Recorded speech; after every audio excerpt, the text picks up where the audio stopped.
আসসালামু আলাইকুম। আজকে আসলাম বোয়াল মাছ মারতে।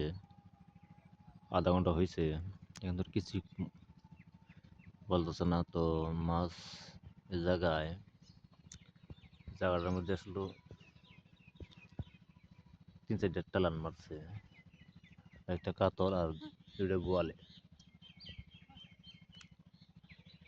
তো বর্তমানে যে সমস্ত মাছ এখন বেশি ধরে না, কম, সীমিত মাছ।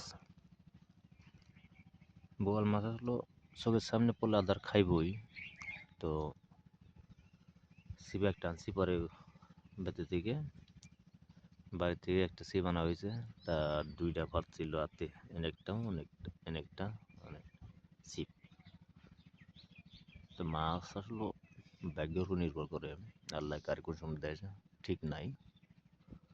যদি মাছ পাই অবশ্যই ভিডিও আপলোড করে থাকবো, আপনারা দেখবেন। এটা হলো ঠিকানা হচ্ছে এটা দিলদহ থানা চরপাড়া বাজার থেকে একটু প্রায় ৩০০ মিটার, বাজার থেকে ৩০০ মিটার দক্ষিণ সাইডে।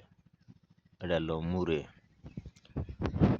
এই যেটা সেই মুর। আমার গাড়ি রাখছে ওই জায়গায়।